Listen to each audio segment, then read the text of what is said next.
Hi, welcome to our channel. My name's Andy. In this lesson I just want to show you blues in A, nice and simple. We can often play this using open chords, dominant 7 chords. So in this lesson I want to show you a few tips and tricks on how to move some familiar chord shapes into a blues. So we'll do it in the key of A, which is a nice simple key, all our open chords. I've done a lesson on this before. We can play A7, goes to D7, goes back to A7, goes to E7, D7, A7. You may have heard there's a technical name for the chords. We start on the A chord is the 1 chord because that's our key center in the key of A. So the A will always be the 1 chord. When we go to the D chord, that is 4 alphabetical notes away, so A, B, C, D, 4 notes away. It's a 4 chord. And this is the thing that really makes a blues sound bluesy, going from the 1 chord to the 4 chord. It's the bluesiest bit we have. And then the E chord is our 5 chord. And all the numbers are relating to the key. A7 to D7 is a 1 to the 4. A7 to the E7 is 1 to the 5.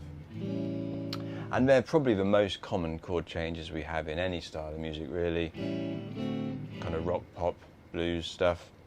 So, what we're going to do to try and get away from just playing open chords in these kind of open positions, which sound great, we're going to play A7 as normal. Keep it as a nice open chord. This is very familiar if you've looked at a channel before. A7, no first finger needed, just second finger D string, third finger B string. And we've got 5 strings available to us there.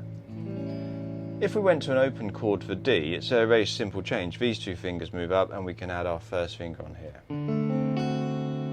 And that's a D7 chord. But what we're going to do now, instead of going to this chord shape for D, we're going to think of a C chord shape. But we can't play it in this position because that's a C.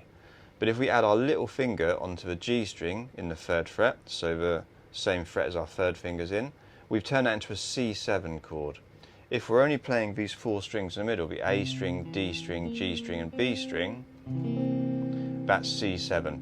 There's no open strings. So now we can move it 2 frets higher, so everything's at the first, our first finger's at the 3rd fret, second finger's at the 4th fret, 3rd and little finger at the 5th fret, and no open strings. Don't play the low or high E string.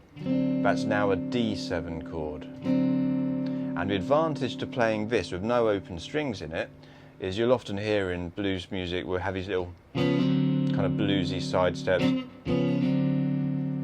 So we can go from A7,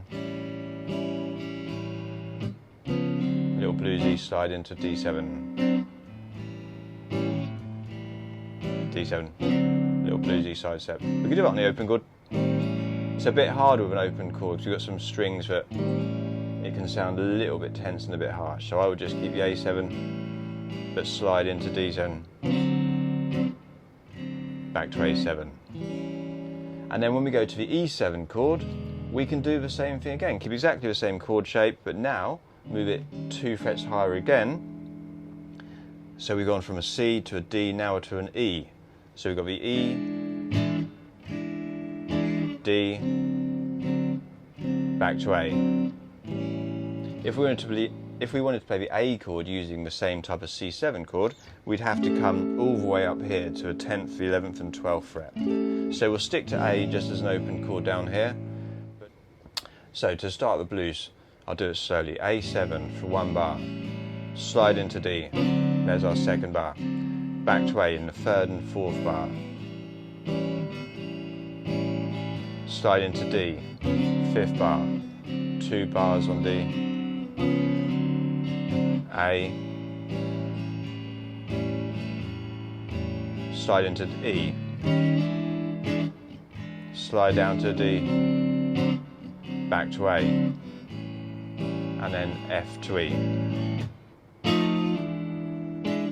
So if we do those little side steps all the time, it can sometimes sound a little bit over the top and a little bit cheesy, so use them sparingly, but it's quite nice to have the option just to these little slides in.